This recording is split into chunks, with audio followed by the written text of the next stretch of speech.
Next step will be institutionalization, North-South Korean cooperation. For example, if the first summit goes well, then there will be regularized North-South Korean summit, which will be backed up by regularized ministerial talks. Likewise, there can be more viable institutionalization of inter-Korean cooperation and exchange. The President has been in very close coordination with the United States, and President Moon will be conveying what President Trump has in mind to Chairman Kim Jong-un, and also President Moon will be listening very carefully to Chairman Kim Jong-un, and also he will relate back to President Trump. In that way, President Moon will play role of a kind of mediator, messenger, facilitator between President Trump and Chairman Kim Jong-un. In that way, he will make a contribution in making the DPRK U.S. summit talk successful. If that happens, then it will bring disastrous outcome to the Korean Peninsula. Okay? And if that happens, then North-South Korean talk and its agreement will be somewhat, nullified. Okay? And there will be return of tension and crisis on the Korean Peninsula.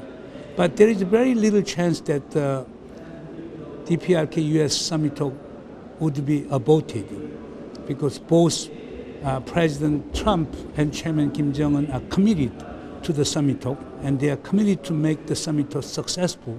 Therefore, I don't see any reason why the summit talk would be aborted. And if that happens, then that will bring about much more positive impact on inter-Korean relations too. The biggest challenge would be how to implement denuclearization. I personally believe that there is a common understanding on what is meant by denuclearization, and it should be complete, verifiable, and irreversible dismantling of nuclear weapons. But issue at stake is how to make a sequencing of the denuclearization. Therefore, most important thing is what would be the duration of denuclearization, how fast it can be. And second critical issue would be what kinds of reward and incentive can the United States come up with in return for North Korea's denuclearization effort. Those two issues need to be really fine-tuned. Otherwise, Trump or Kim Jong-un summit would encounter great problems.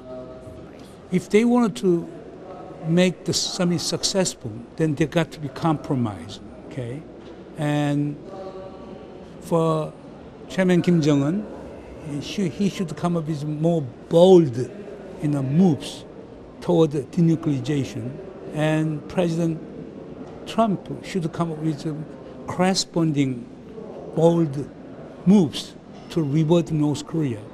That should be the secret of success of the coming summit between President Trump and Chairman Kim Jong-un.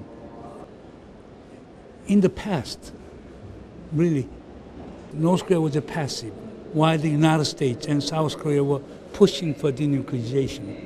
Therefore, then negotiations were really, brought by, American and South Korean effort. But this time, North Korea has made it very clear that it is willing to denuclearize. Therefore, since it is North Korean strategic decision to have a negotiation on the issue of denuclearization, I see more chance for success of the negotiation. Okay. For the South Korean government, what is really important at this juncture is peace. The President Moon Jae-in strongly believes that it is virtually impossible to achieve unification without having peace first. Peace as a process will pave the way to unification. But as to unification, there must be some kind of common understanding on the concept of unification.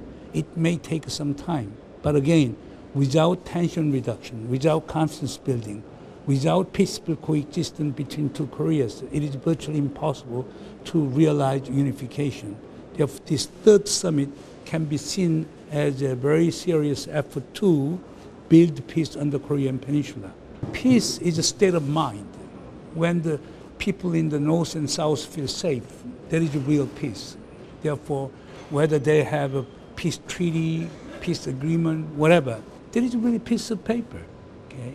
Therefore, what really matters is the psychological state of people's mind in North and South. In doing that, what is important is really actual visualization of peace through the tension reduction, confidence building, and even free flow of people, goods, and services. It is important to have a peace treaty, but more important is to have some kind of trust between North and South Korea, that they would know war on the Korean Peninsula. Oh, they can start with how to make the DMZ as a kind of peace zone. They can come up with some kinds of measures to stabilize peace and stability in West Sea. Okay, and they can take that kinds of so-called preliminary measures toward this confidence building. Then that will make us much more. That will make us feel more peace.